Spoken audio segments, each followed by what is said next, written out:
My name is Adrian Dix. I'm BC's Minister of Health. It's exciting to be at SFU Surrey today. This is such a beautiful building and a great place. Hi up there. And I want to start,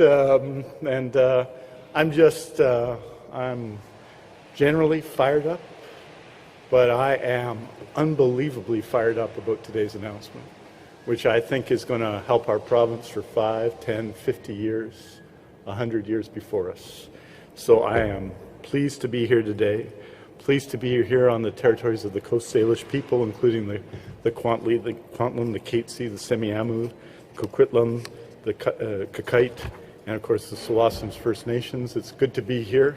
My friends from the First Nations Health Authority, Richard Jock is here. It's good to see you, Richard. It's so good to have you here. I'm grateful to be at SFU Surrey, the hub of a world-class university that makes us proud, and their students and faculty and staff make us proud every day.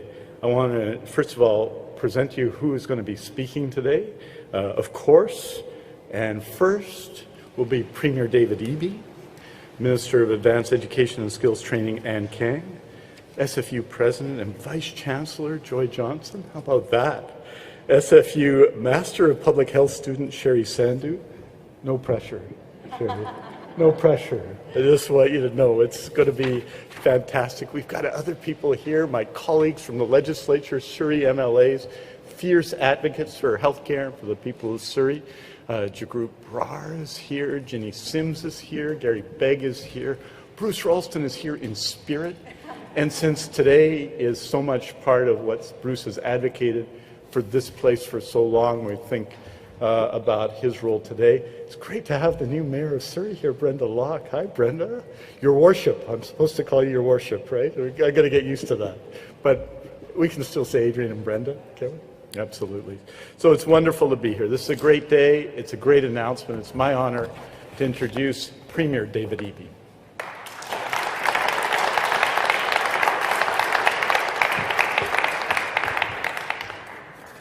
Well, good morning, everybody. Nice to see so many people here for today's announcement. I'd like to start by joining Minister Dix in acknowledging the Coast Salish people, the Semiahmoo, Coquitlam, Kwantlen, Kakite, and Tsawwassen Nations. It is wonderful to be here on SFU's campus. Thank you to the dedication to all of the people who the Health Minister mentioned for your role in making life better for all British Columbians. 5 years ago, our government was elected to protect public health care and make sure it delivers for British Columbians. And every day since then, we've worked hard to improve care for people, building and improving hospitals across the province, opening urgent and primary care centres for British Columbians, hiring thousands of nurses, bringing 4,600 health workers back into the public sector, all accomplished under the leadership of our remarkable health minister who guided our province through the worst public health crisis in memory. But we have so much more to do. The pandemic definitely exposed the challenges we face in our healthcare system, and today, too many British Columbians are struggling to find a family doctor. Too many are stuck waiting for care on a list or waiting in a wait room of an understaffed emergency room. I've been traveling the province and I hear it wherever I go. I hear it at home too. My wife Kaylee was a nurse and is now a family doctor. And when we go out in the community, people ask if she's taking new patients. We know about these challenges firsthand. And they're not unique to British Columbia. These are challenges that are being felt by people across Canada. But as we've seen in other provinces, some believe the answer is to abandon our universal public health care system and to allow those who have money to buy their way to the front of the line. Of course, that doesn't solve the line. That just changes who's at the front of the line. As your Premier, I reject that approach. We cannot privatize our way to better health care or cut services and expect there to be more doctors and more care. We couldn't afford that approach 5 years ago, and we sure can't afford it today. If the pandemic taught us one thing, it's that if we're going to make ground on this, we have to do it together through our public health care system. Now, I'm determined to take action on the big challenges we face together. That's housing, public safety, and it's certainly the challenge of healthcare, making sure everybody has access to a family doctor. That's why we're acting to train, recruit, and retain family doctors now, today. and train the health workforce we're going to need for the future. A month ago, you will have seen we introduced a new way of paying and recognizing our family doctors, encouraging people to participate in our healthcare system as family doctors delivering the care that families expect. It's one of the most important steps that we can take to attract new doctors to family practice. We're expanding the existing medical school at UBC to train more physicians to deliver care for British Columbians as part of our comprehensive health workforce strategy. And yesterday, a really important announcement. We've got people in this province with medical training who are ready to deliver care in this province who can't because their licenses are not being recognized. A really important announcement yesterday with the College of Physicians and Surgeons to fast-track those people to deliver care. We can't have them on the sidelines while families wait for care. Now today, a really important announcement for Surrey. A new medical school right here on SFU's Surrey campus represents a significant step towards training the doctors of tomorrow.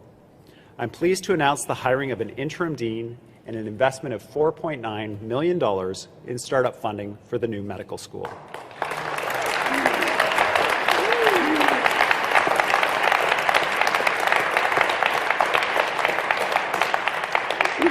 The interim dean is Dr. Roger Strasser, who will provide strategic leadership and planning around the establishment of the new medical school. He has a record of getting things done. He was the founding dean and CEO of the Northern Ontario School of Medicine, the most recently accredited medical school in Canada. He's a recognized leader in the development of health professional education. When the new SFU Medical School is up and running, this will be the first new medical school in Western Canada in 50 years. Taken together with very exciting news. Taken together with the expansion of seats at UBC, this will mean important new capacity at universities in British Columbia to train the doctors of tomorrow, as we take immediate steps to make sure that the doctors who are here today can practice in our hospitals and communities across the province. I believe that British Columbia should be a place where everyone can build a good life, where you can afford a good place to live, where you get the health care you need, when and where you need it, and where you have the training opportunities to pursue your dreams, and frankly, especially today, if your dream includes potentially being a doctor someday. That's the BC we all believe in. Let's keep building it together. Thank you very much.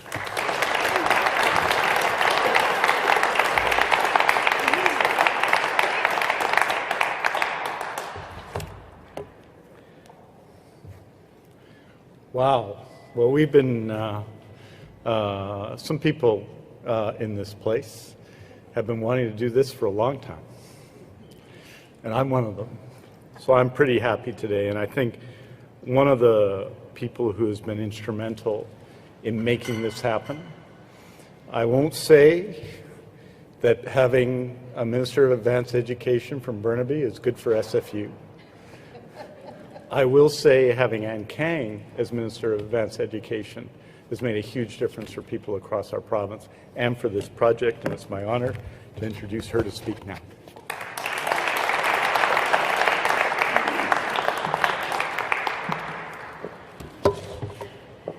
Hello everyone, and good afternoon. It is so great to see so many students here. It is so wonderful to be here at SFU. I'm just so excited. And as I walked in the door, I could feel the excitement in this room. My name is Ann Kang, and I am the proud Minister for Advanced Education and Skills Training, and I'm just so proud of the work that SFU has been doing. I'd like to recognize that we are in the traditional territory of the Coast Salish peoples, including the Katzie, Kwantlen, and Semiahmoo people, and I express my deep gratitude to them for allowing us to host this announcement here on their land. I also like to share my gratitude with Premier David Eby, as well as Health Minister Adrian Dix, as well as with SFU President Joy Johnson, and all my colleagues here who has been a strong advocate and strong champion for this project. And for everyone here in your efforts in these exciting next steps for SFU's new medical school.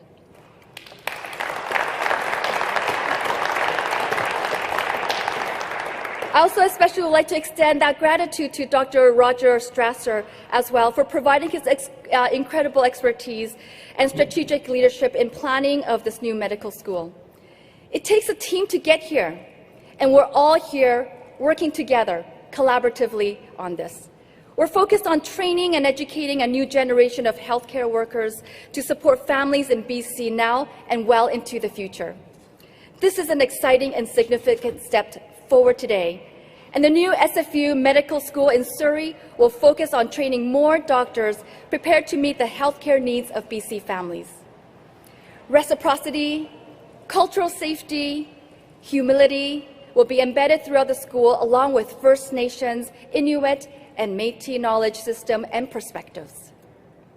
Students will be able to learn, yes, awesome, First Nations, Inuit, and Métis perspectives. This is going to be very inclusive.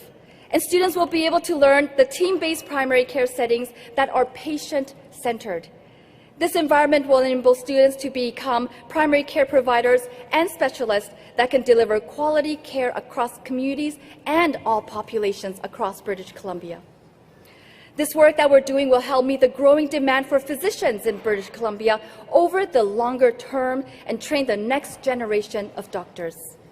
This adds to the recent good news we have on training more doctors, more nurses, more allied health professionals, including 322 more allied health professionals across public post-secondary institutions throughout BC, and 602 new nursing seats across 17 post-secondary institutions in BC. And we're taking real action to solve the healthcare challenges here in BC. And we recognize that students are the future of medicine. And we're investing in the training and educating the new generation of healthcare workers to support families in BC well into the future. I'd like to take this opportunity again to thank everyone for all the support and hard work that all of you have put in. I know we ran and hit the ground with our feet running, and we are still running. This is truly a collaborative effort, and I want to recognize that. Because as we work together, we are making moves forward to effectively boost our healthcare system and our health workforce. So thank you so much, everyone, for joining us in this very exciting endeavor, and I look forward to our future together. Thank you, everyone.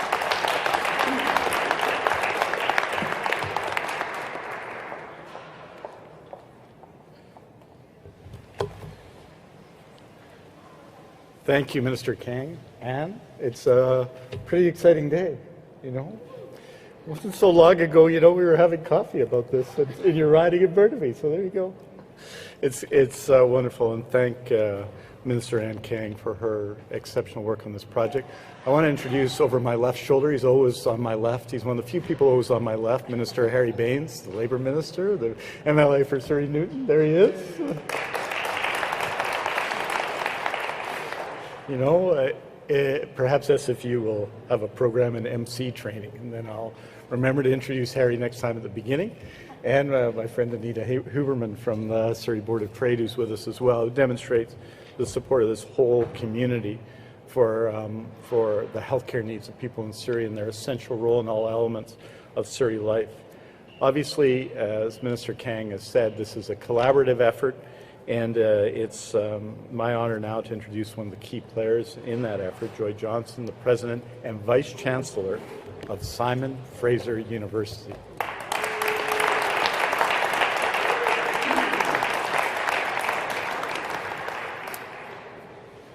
Premier Eby, ministers, guests, this is a fantastic day for British Columbia and for Simon Fraser University. And I want to say it is so great to see so many students, faculty, staff, Board of Governors members, partners, community and government representatives joining us here today. I am so pleased to hear about this announcement and the fact that we are moving forward together. I want to welcome all of you to SFU's Surrey campus. I too want to acknowledge the land that we're on. We're privileged to be on the unceded traditional territories of the Coast Salish peoples, including the Kwantlen, Katsi, Semiahmoo, Coquitlam, Kaikait, Tsawwassen First Nations, and I also want to recognize the Métis and Inuit communities who call this region home.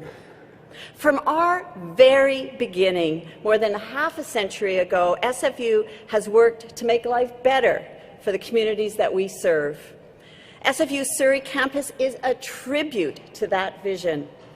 On this campus, students study to be leaders in clean tech and sustainable engineering, helping to create a brighter future.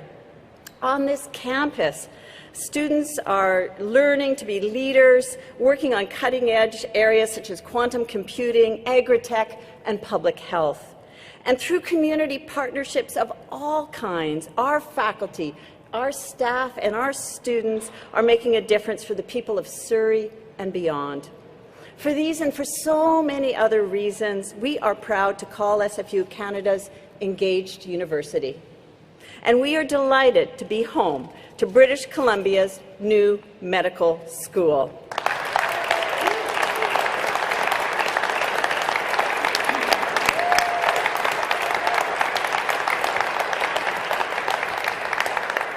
I'm going to tell you it will be a medical school with a distinct purpose. A medical school that focuses on the primary care needs of diverse communities across the province, particularly underserved populations. It'll be a medical school that embeds Indigenous ways of knowing and being and community-embedded, culturally relevant health care. It'll be a medical school that serves everyone in BC, educating the next generation of doctors and communities throughout the province. With Indigenous partners, health authorities and the community, including our key partners, Fraser Health and the First Nations Health Authority, we've been hard at work building toward this vision. Today's announcement is another important milestone on that journey.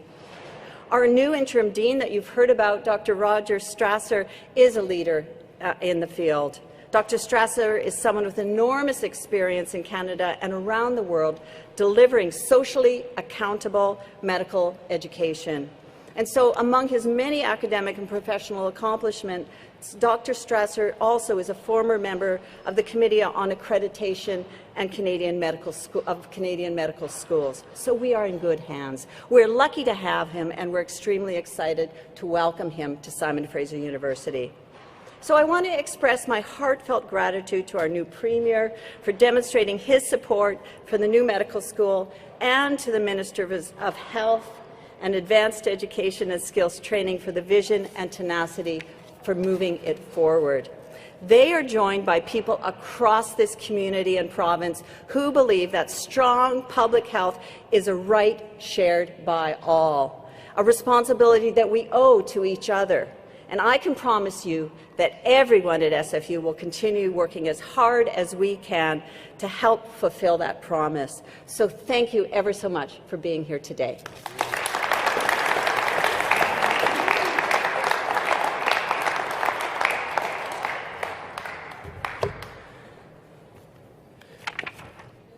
Thank you very much, Joy. You'd think I get used to this mask thing after a while.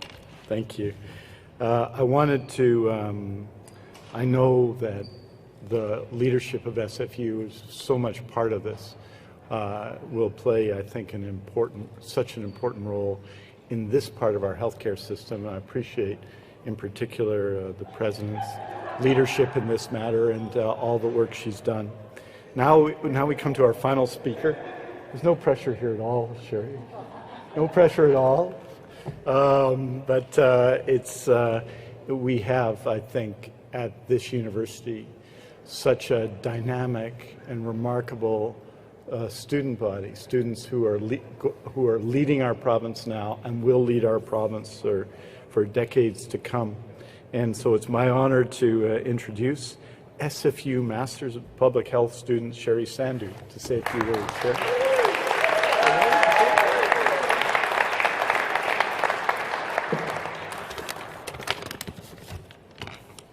Thank you. Good afternoon, everybody.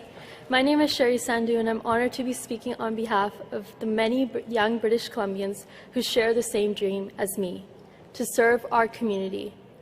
We have witnessed and endured a primary health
David wasn't around yet. The Premier wasn't around yet. And it's not remarkable.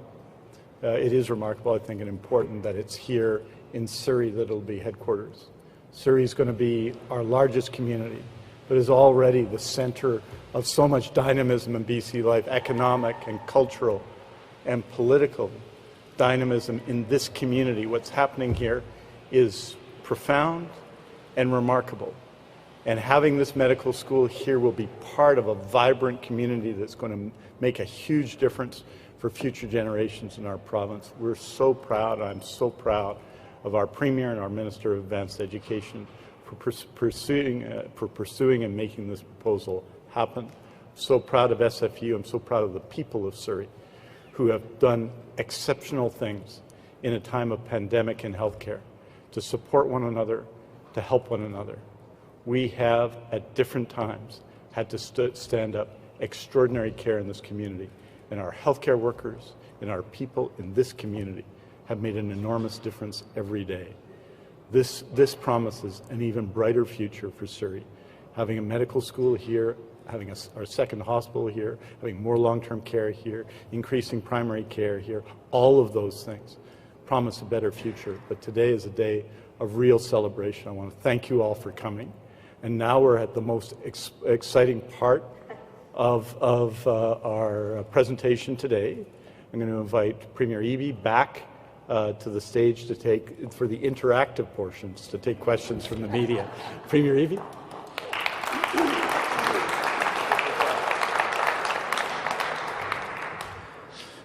Good afternoon, everyone. Thanks for joining us today. A reminder to media on the line, please press *1 to enter the queue. You'll be limited to one question and one follow-up. Please remember to take yourself off mute ahead of asking your question. We're going to start going on the line today with Richard Sussman from Global News. Go ahead, Richard. Premier, I know this wasn't your promise, but when this was done in the 2020 election, the commitment was the medical school could be having graduates by 23-24. Then that got amended to being open by 23-24.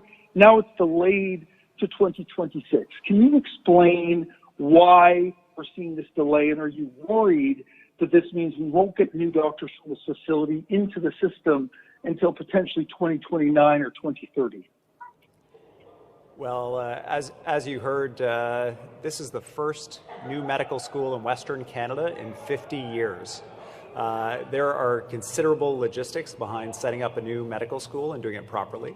And so that work is underway, and we're going as quickly as we can. But it's important for British Columbians to recognize this medical school is not going to solve the urgent issues we face today. This is a long-term investment in a secure public health care system that works for everybody in our province. We have taken steps to open spaces in the short term at UBC, more than 100 residency and family doctor spaces.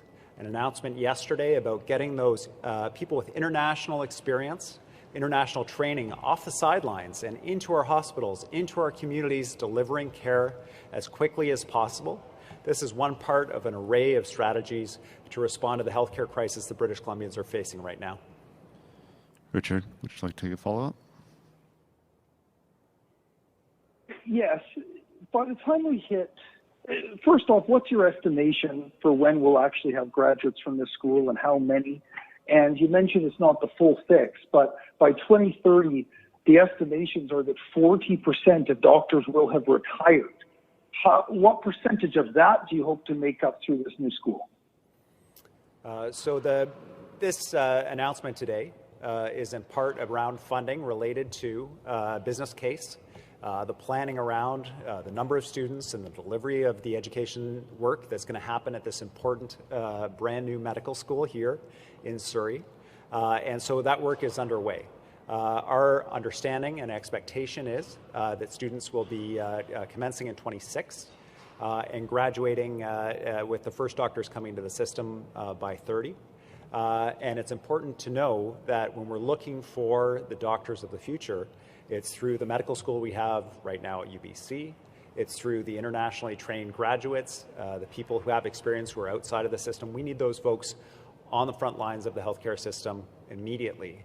This is about positioning our province, making sure for the long term we're delivering those healthcare professionals that we know that our province is going to need. We're growing incredibly rapidly. We added 100,000 people to our province last year. We're going to set another record this year of people moving to British Columbia. And this is part of how we make sure we're going to have the healthcare professionals to deliver for those folks who are coming to BC. Just a reminder to media on the line to press *1 to enter the queue. For the next question, we're going to come back to the floor here with Francis Plourde from Radio-Canada. Go ahead, Francis. Hi, Premier.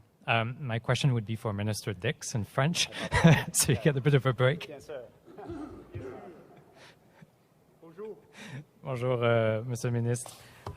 Donc, il y a 2 ans, vous annoncez ce projet. On devait accueillir les premiers étudiants l'automne prochain. On parle plutôt de 2026 maintenant. Qu'est-ce qui explique les délais et combien de médecins on veut former à terme? Franchement, c'est pas un délai.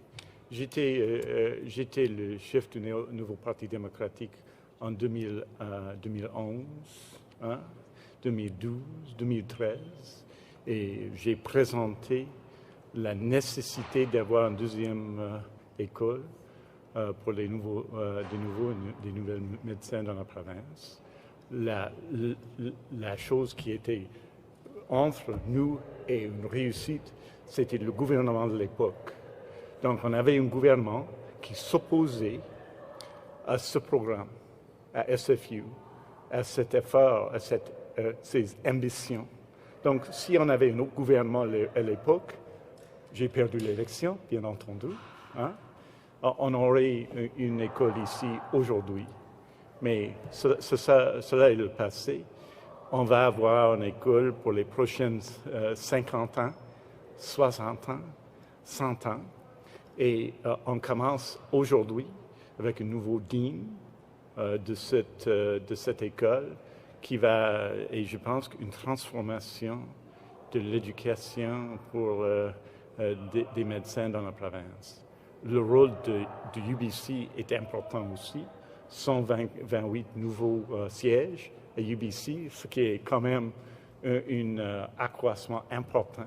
On a déjà augmenté des sièges à UBC, mais ceci, c'est quelque chose de différent et d'important. Donc, on fait un tas de choses pour ajouter et de remplacer les médecins dans la province actuellement. On peut faire une liste de 10 ou 11 mesures, n'est-ce pas? On a 75 mesures dans notre plan de ressources humaines dans la province, et ceci est une de ces mesures, et c'est une mesure importante, et c'est un moment important pour l'histoire de la santé publique en Colombie-Britannique. Le rôle de SFU à l'avenir va être quelque chose d'important en ajoutant le rôle important du BC et d'autres institutions dans la province, y compris Kwantlen Polytechnic University, qui va jouer un rôle important ici à Surrey, quand on va avoir un deuxième hôpital dans cette ville. Francis? Combien de médecins on compte former lorsque le programme sera opérationnel? Oui, mais c'est le développement du CAP, mais on va avoir les premiers en 2026 et on va avoir de nouveaux renseignements alors que le Dr. Strasser fait son travail. Merci. For the next question, we'll go back to the line to Binder Sejan from CTV News. Go ahead, Binder. Hi there. Senior, so I understand you still need to figure out sort of how many students are going to go to the school, where they'll physically be, the curriculum. You have hired an interim dean. Can you talk about what else has been done since 2020 and what still needs to be done in advance of getting students into the classroom? Work has been underway on a business plan for the medical school. Dr. Strasser has been recruited and, as I announced today, hired to take on that role. This funding will support Dr. Strasser in his work in recruiting the dean for the school, key expert personnel that will assist in developing the curriculum, setting up a project office for the new medical school, and really bringing this project to life. It's a very exciting time for SFU and for British Columbians looking at their first new medical school, the first new medical school in Western Canada in 50 years. Binder, do you have a follow-up? I do, and I'm also wondering, Premier, in the answer to Richard, you said that the students who are graduating wouldn't necessarily help with the healthcare crisis now. I'm kind of having a difficult time understanding why that would be. Like, what are they going to do if not help ease some of the woes we're seeing in the healthcare system? Yeah, perhaps I can clarify. The school's not open yet, and there's a healthcare crisis that British Columbians are facing now. They need support in hospitals, in family doctors immediately. I feel that urgency from them. It will be some years before doctors come out of this new medical school, so this is medium and long-term response to the challenges we face. In the immediate term, there was a really important announcement yesterday about making sure that we're not leaving any medical skills unused in our province, that we don't have doctors, nurses, and other health professionals on the sidelines when British Columbians are waiting in emergency rooms. So making sure that the credentials, that the expertise that those folks have are recognized by our medical system was what that announcement's about yesterday. That's about the immediate term, making sure we have people now for British Columbians in crisis that need that health care. And so that is that's the distinction. We're doing work that will help people today, and we're doing work that will help people tomorrow. And it's all part of our work under the Health Human Resources strategy that Minister Dix has been leading, making sure that we have the resources, not just for the immediate term, for support for healthcare workers who are coming out of the pandemic and they're tired and they're stressed, making sure they have the support they need, but also for tomorrow for population growth, for centres like Surrey, a centre of dynamism and excitement that's growing rapidly, making sure that there's healthcare here in the future to support our public healthcare system. For the last question this afternoon, we're going to come back to the floor for Parmeet Kamra from Red FM. Good afternoon, Premier. This is Parmeet from Red FM. And first of all, I would like to congratulate you on the today's announcement and the yesterday's announcement as well. These are wonderful, especially in the medical facility. My question is, as you have mentioned that these are medium and long-term goals which you are working on in your government, and you have mentioned practice-ready assessment program for the doctors who will be placed in BC. What about those people who are already in this profession, who were already doctor but now have moved to different professions because of the lack of these kind of facility? If they ever want to come back into this profession, will there be any assessment program from them for them as well? Yes, yesterday we announced that in less than 2 years, we are tripling the practice-ready assessment program. This is where if you have medical training from another place, that you can come, medical experience from another place, you come, you get assessed, and you're able to identify what additional training you may need or what you're able to do, be licensed for within our existing medical system. But also, there was a really important announcement about physicians that have experience from other jurisdictions, international medical graduates that have experience that will be able to start work right away, working in teams, working with other physicians, providing support. Now, they'll work under the supervision of a licensed physician, but they'll be able to start work right away. And so there are a couple of different pathways. There were actually 3 different pathways discussed yesterday that internationally trained and internationally experienced physicians and medical professionals can use. And this is in addition to the work that we've done, Minister Dix led, around nurses, so that internationally trained nurses can more rapidly come into our healthcare system, be assessed, and provide that support that we need. So to all medical professionals with training and experience, and I was in Chilliwack, and I was hosted, when I was touring the province, I was hosted at the home of a couple. The husband is a surgeon, the wife is a dentist. They both work for the local school board. For folks that have that medical experience, that medical training, I want them to know that we are opening the pathways for you to get to work to provide support in BC's healthcare system. And if you're interested in coming back, we would love to have you working in the healthcare system. Do you have a follow-up, Parmeet? I do. Numbers indicate that in normal scenario, like in BC right now, one physician is taking care of around 1,000 to 1,200 patients. Are we doing anything to lessen their burden so that they can attend the people better and can provide good medical facilities which they are entitled to? Yes, one of the pieces around yesterday's announcement with these physicians that have medical experience but still need to work under the supervision of, for example, a family doctor or a doctor in a hospital setting, is when they come on and they work with those doctors, they can increase the number of patients that doctor takes. We also have team-based care initiatives where with nurse practitioners and nurses and others, we can have family doctors taking on even more patients and really focusing on what they were trained on, with the other health professionals supporting them, working on what they were trained on, and using everybody to the maximum skill so that as many British Columbians as possible can access a family doctor. We need to extend those physicians and their abilities through partnering them up with other health professionals. It's a key part of the work we're doing. And this concludes our question and answer period. Thanks for joining us Thanks today. very much, everybody. Congratulations.